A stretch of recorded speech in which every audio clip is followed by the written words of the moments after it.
Hello everyone, it's just finished. Genk 2, West Ham United 2. Welcome to Talking Game. I'm just riding solo tonight. Gonza's not here. Let's go through the game anyway. A bad start from West Ham, just 4 minutes. We were 1-0 down to Genk. Pansil, of course it was going to be him that scored. Really good through ball by Ito. Good finish by Pansil. Well, it's a good finish. He scored. Pansil scored. However, show me a goal, I'll show you a mistake. And there's a few here, isn't there? First of all, good play by Ito. It is a really good pass. It's a really good pass, but what Diop's doing, I don't know. The more you watch it, he just doesn't seem to be able to run. He just doesn't run for some reason because Pansil comes from behind him, completely overtakes him. By the time he gets the ball, he's a yard ahead of Diop. So initially, it's poor positioning by Diop as well as poor awareness of where Pansil is. Anyway, he's in and goal. Areola should be doing better, I think. I think for his goal, he gets a hand to it, it goes onto the post and bobbles in, but Areola should be saving that, really. I think that was a bit disappointing. But 5 minutes in, it was just a disaster of a start from us. And that continued for a further 5-10 minutes. Let's just skip around to the 15th, 20th minute or something. I thought we were all over the shop. I thought defensively, we didn't know what we were doing. I thought the game was just bypassing midfield completely, and we were non-existent in midfield. Anyway, I thought Martin Noble was really struggling. I wasn't sure what formation. Well, actually, I sort of was sure. I was convinced we were playing three at the back when sort of out of formation, and Creswell would do his usual thing, which is run forward. And when we've got the ball, Creswell runs forward and joins in the attack kind of thing. But out of possession, when we don't have the ball, we're in the back three. The reason I thought that is because Diop was right centre back, and I thought Creswell was tucked in. But regardless, I went on, spoke to Charlie at half time on his watch along. He was convinced it was four at the back. Either way, it doesn't really matter who was right and who was wrong. The fact is, it wasn't very obvious what I was worrying. But Masuaku in particular, I don't know what his role was, but whatever it was, he wasn't doing it right. Because unless David Moyes said to Masuaku, can you go out and play like a headless chicken? Masuaku wasn't doing it correctly. However, if he was told to play like a headless chicken, then he's going to get a 10 out of 10 for me because he was brilliant at that. He was all over the shop. And I just think for the first 15 minutes, we were a disaster. Probably our worst 15, 20-minute period so far this season in any game. We were not good whatsoever. They were cutting through us. And they should have scored. They should have scored again. They had a really good headed opportunity, which Areola tipped over the bar. And you thought, go off with that one. From the corner, they had an even better headed opportunity. And that Paul Onoyuchu, whatever his name was, another good save from Areola. And, like I said, I thought he should have done better for their first goal. But after about 15 minutes, I thought, crikey, he's only needed 10 minutes to redeem himself almost here. And then they had another a good chance, but they were one-on-one and they didn't make the most of it whatsoever. But Genk, fair play. Fair play to Genk. At the London Stadium a couple of weeks ago, I thought they got their tactics bang on. And it wasn't the same tactics today, but there was a similarity. And counter-attacking wise, they were fantastic. I thought Genk got their tactics bang on, their team bang on. They looked really good. While we looked crap for 15 minutes, Genk looked really good, a real handful. And I'm going to skip forward to the half-time. I thought we got a little bit better towards the end of the first half. The last 10 minutes or so, I thought we began to get into the game a bit more. We calmed it down. We started playing some okay football, started getting some crosses in, posed some sort of threat to the Genk goalkeeper for a change. But I thought they were really good value for the first half. And at half-time, I wanted to see changes, and we did. We tweaked it. We came out, and we definitely had a back four in the second half. I will say that, because Diop was on the left, and I think that's an indicator as to what formation we were playing. I'm adamant that I'm right and Charlie was wrong. That was a back three in the first half. But certainly in the second half, it was back to the four at the back. And we improved. We were a better team in the second half, and we started playing quite well. But there were still a few individual performers not playing well. Moyes rang the changes. 3 substitutions, and I was pleased to see them. This was not a game of chicken, if you like, but there was a big call for David Moyes to be had here because he wouldn't have been happy with the first half. Let's face it. Moyes would have been fuming at half-time. Gave it 10 minutes into the second half, and it's still not got any better. So he either has to let the people on the pitch and hope it improves, or he has to bring the changes, which he probably wouldn't have wanted to do. He probably wouldn't have wanted to play Souček, Bowen, and Fornals in tonight's game, especially not as early on as this, but he had to, and he'd done it. And fair play to him because he showed a bit of bollocks there, Moyes. And I think he took off the right 3 players. Masuaku, Noble, and Antonio came off the park. I'm not going to speak about them too much. I've already laid into Masuaku a bit too much. But anyway, we didn't have to wait long, did we? We did not have to wait long at all. Saeed Benrahma, bang, there's his goal. By far, West Ham's best player tonight. By far the best player on the park, including Genk's ones as well. From the first minute to the last, he was brilliant. He was really a real joy to watch, and you didn't get the feeling that if he was going to do anything, it was going to involve him in some form. And in the first half, I think he was trying to link up with players in our team, and it wasn't working. They were letting him down. Second half, I felt like he started to take a bit more responsibility, almost like instead of beating one player and passing, I'm not going to beat two because you guys aren't doing it, kind of thing. But it was a really good move. Fantastic ball by Lanzini. Lanzini played the ball in between the left back and the centre back for Genk, put Soufal in there. And that's where, Soufal then cuts it back to Benrahma, side foots it through the keeper's legs into back in net. Lovely finish. Good assist by Soufal, good awareness. And that's the one thing that Ben Johnson, and when I say one thing, I mean it's literally the only thing that Ben Johnson could do with improving, and that is his final ball sometimes. And you look at what Soufal done tonight. He's calm, he's composed, he picks out the player, puts it on a plate for Benrahma. So there you go, mate. Get that on target. He probably scored. Very similar to Aston Villa. If you haven't watched the goals, very similar to Ollie Watkins against us for Aston Villa. Ball down into the goal kind of thing.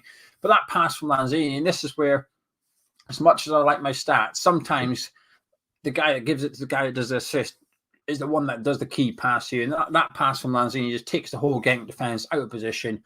Bam, wallop, 1-1. And then we finally got our breakthrough. We made it 2-1 side. Benrahma again. This time he does just go solo, doesn't he? This is a magnificent goal. There was bits and pieces for both sides, really. I thought by the time we got our second goal, I thought we were in control of the game. I thought Genk were retreating. We were starting to crank up the pressure a little bit. I thought our ability was starting to shine because we do have better players than Genk. It's as simple as that. We do have better players. But up until we scored the equaliser, their tactics were better than ours. They were the better team. They deserved to be leading. But by the time that we took the lead, I think we probably deserved the lead at this point. Benrahma again. But like I said, he just skins the defender completely, flicks it round and goes one way, goes round and gets the ball, weaves in out 3 or 4 players, and then just pokes it past the goalkeeper. Fantastic individual goal by Saeed Benrahma. And if there's one player tonight that we needed to have a really good game, it probably was Saeed Benrahma as well, actually. Fantastic goal. And then we didn't have to wait long, unfortunately, before it was 2-2, because as soon as we scored, that was it. Genk went for it, and they kind of have to, but they just went for it 100 mile an hour. And I don't want to be too harsh. I'm trying to not, if the Aston Villa game didn't happen, let's erase the Aston Villa game, I probably wouldn't have too much complaints with Genk second goal here. But the Aston Villa game did happen. So they were throwing for Genk down in West Ham's left corner. So Alan Creswell's corner. There was a throwing down there. Quick 1-2. Ball comes over. Souček heads it and it goes in the back of the net. It's an own goal by Thomas Souček. But I don't really blame Souček. Anyone that's played football knows when the ball comes in like that, you've got to head out for a corner. You've got to go for it. And that's what he's trying to do. He's trying to head out for a corner. Simple as that. Unfortunately, it glances off his head and it ends up in the back of the net. He could probably do that another 9 times and it'll go out for corners, every single one. Maybe on one occasion it'll go to the goalkeeper's hands. It'll go straight at Areola or something. It's just a bit unfortunate it's ended up in the back of the net. My issue isn't this. Regarding the Villa game, why I mentioned Villa game, it's because of who got done in the corner. Pablo Fornals. And like I said, I feel like I'm maybe being a bit harsh because it was a 1-2. And the Genk player gives it and goes behind Pablo Fornals. But Fornals like I said, it's because of the Villa game. It's frustrating me a little bit because Buendia just skinned Fornals easily to get the Aston Villa goal on Sunday. And tonight, he's just switched off. Fornals just puts his hand out to try and grab his shirt, doesn't make contact with his shirt, can't get a hold of it. And at that point, he's away and he gets the cross in. And you just think, come on, you've just come on the pitch. Well, I say just come on, he's been on for 20 minutes now. You're on the pitch now. And while Masuaku hasn't played well, he's not made any defensive errors. Pabs, come on. All we had to do was keep it simple for 10 minutes. We'd win the game. And that was just a small, might be being a bit harsh, but I just felt that Fornals could have done a little bit better in that corner. But it finished 2-2. Overall, I think a draw is a fair result, probably, overall. And I think it's okay for West Ham. It's not a disaster. I think the first half felt like a bit of a disaster. I thought there was far too many sort of things going wrong. Usually when things go wrong at West Ham, there's one or two things and we've rectified them pretty quickly so far this season. But today in the first half didn't feel like West Ham. I felt like the West Ham of old, and I didn't really like it. There was far too much stuff going on. So there was sort of two halves to West Ham here. So the first half, I thought Noble was shocking. He probably shouldn't have played. I wanted to see Mark Noble play, but he really struggled. Genk's tactics made it a game that Mark Noble was always going to struggle in. They went for pace. They went for just direct, get the ball, get it forward, and move the ball quickly. And that sort of made Noble struggle. And I think Noble struggle made Declan Rice struggle. He got an early card early on, Declan, made a couple of fouls after that. And at one point I was thinking Rice needs to just calm this down a little bit here, or he's going to find himself in danger. And I think Rice had a good game once Souček was on the park. And I love Mark Noble as much as the next person. So I don't like criticising him. I hate having to criticise Mark Noble. But he was just poor tonight. And it wasn't the right game for him in the end. Like I said, I wanted to see him start. I thought it was the right thing having Mark Noble start. But it was the wrong thing. But you only know that through hindsight. And I thought Rice was poor when Mark Noble was on the pitch. I don't think Rice had a good game. And I know a lot of people will say, well, it's not because Noble was on the pitch. Well, I thought when Noble went off and Souček come on, I thought Rice was really good. So I think it is because Noble was on the pitch that Declan Rice was poor tonight. Our midfield was non-existent in the first half and start the second half a little bit. I don't think our midfield was good at all. Like I said, I thought Masuaku was really poor. Defensively, it's the worst game that Diop and Dawson have had. I thought they looked absolutely rattled. I think Diop error in the first goal didn't help him or confidence-wise at all. A couple of times he stepped out of defence and got caught out. Dawson had to give away a cheap free kick at the end, take a yellow card for it. Should have scored from Dawson, or maybe a bit harsh, but he should have done better with that chance in the second half with his header at the back post. He should have certainly tested the goalkeeper with that. It was a poor effort for someone of his ability in the air. And that's supposed to be a compliment to Craig Dawson, because I do think attacking the ball in the opposition box, I think he's absolutely superb. But tonight, that chance, there's not many people I'd like it to fall to other than Craig Dawson. He didn't take advantage of it. But aside Benrahma, he's my man of match, by the way. I don't have Gonzo tonight, so I'm doing it a little bit different. But Benrahma's man of match by far. Even taking away his goals, I thought he possessed a threat at all points going forward. At times he got crowded out, he got frustrated, had to get brought down a couple of times. I'll be honest with you, I thought he got fouled for a penalty, but I didn't see a replay of it since. So it was obviously just completely like, oh, well, I'll just forget about it. We'll carry on. I thought he got fouled at one point, right on the edge of the area, and it might have just been in the box kind of thing. But Benrahma was fantastic. Most of our creativity came through him. Even if he wasn't the one doing the cross, he's probably the one giving it to the guy doing the cross. Thought he had a really good game for us tonight. Antonio was rubbish.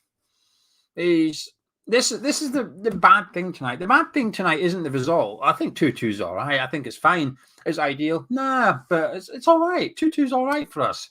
10 points after 4 games in Europa League. And I bit your hand off for that at the start of the campaign. But Antonio being rubbish is one part of it. The second part is only 4 players that started against Aston Villa. Let's just say the team that started against Villa started against Liverpool, which I think is a fair assumption to make. Only 4 players weren't used tonight. That's not good. Zuma, Ogbonna, Johnson, and Fabianski. One of them's a keeper. 3 outfield players weren't used tonight that will play against Liverpool on Sunday. And part of the reason for that is because we had to bring on Souček, we had to bring on Jared Bowen, and we had to bring on Pablo Fornals as well. But I thought Antonio, who started tonight, would have liked to have not seen him start tonight anyway for Sunday. But what I will say, he was dreadful, like really dreadful tonight. Nothing worked for him. Barely done anything right. It was just a bad game from him. In normal circumstances, you sort of shrug it off, said, all right, no worries, we'll move on to the next one. Hopefully we see inform Mikel Antonio. The reason it hits a little bit differently this evening, it's not so much because he was crap, it was more because he was rubbish in a game that he didn't necessarily have to play in, and he was rubbish in a game in the middle on a Thursday night prior to playing an important fixture against Liverpool on Sunday, which will be his third game in 8 days, which is not ideal for Michail Antonio. And that's what I'm worried about, really. I think it's because I thought he was a little bit... he was just a bit off form tonight, Antonio, weren't he? He has been for a couple of games now, but we need to do something. Lanzini was fantastic. Well, I say maybe fantastic's a bit too far. I thought Lanzini was a joy to watch, perhaps, if you like. Such a lovely footballer, Lanzini, when he's in the mood, when he's giving the ball, he's just got that touch of class you don't really get with anyone else in our team. I think Benrahma is the best at, say, dribbling with the ball. Although Rice is good at travelling with it. Antonio's got his power and stuff. Every player's got their own attributes that you like and you dislike. With Lanzini, I think when you get the ball, I don't know. There's just something about him. His touch. He's a very elegant footballer. Manuel Lanzini, isn't he? I thought tonight at times he does a little pass, he does a little touch. It might be a little dummy. I just enjoy watching Lanzini when he's in form. He's not an entertainer in the regards of step overs, flicks and tricks. Benrahma's got that. Lanzini doesn't necessarily have that as such. He's got a little bit of it, but he's not this showman. But he's just a delight. And tonight we saw glimpses of it. That, like I said, that pass for Soufal was just, give me them. Give me that Lanzini any day. And he's unfortunate, actually, because I thought coming into tonight, before tonight, I thought maybe, just maybe, Moyes would have been looking at Benrahma thinking, I need a bit more from you soon, Sunshine, or someone's going to be after your spot. And I thought Lanzini's maybe the player that would maybe pinch it. And if you look at Lanzini's type, forget Benrahma. If you look at Lanzini type, you would think, actually, he's not done any harm, has he? Lanzini's not done his campaign to start in the Premier League any harm. But then when you include the Benrahma performance tonight, he's going to have a little bit of a weight manu, I'm afraid, because that Benrahma was unbelievable. But I thought Lanzini had a really good game. A lot of players were solid. I thought Creswell was solid. I thought Soufal was very rusty. You can tell it's his first start after a lengthy layoff. Anyway, that's enough for the players. Overall, like I said, I thought we weren't good enough in the first half. We were very sloppy, very unlike West Ham this season. Genk were really good. In the end, we did enough to get a point. We'll take that. We'll move on to the next Europa League game. Let's hope for a draw. Zagreb are away to play Vienna as I'm literally wrapping this up. If we can get a draw in that game, happy days. We don't lose any ground whatsoever. And we move on to Liverpool on Sunday. I'll be honest, Liverpool on Sunday was always a bigger fixture out of the two for me. I'm just a bit concerned how many players played tonight that are going to play on Sunday. I would have liked a few more rested. But this is where players like Masuaku and that need to step up tonight. And I don't think they've done that. Moyes got it wrong in the first half, got it right in the second half. Simple as that. Anyway, I'm going to disappear. If you enjoyed this video, drop a like, comment, subscribe to the channel. Tomorrow, myself and Gonzo will be back looking ahead to Sunday's game with a preview of the Liverpool fixture. Anyway, I'll catch you in a bit.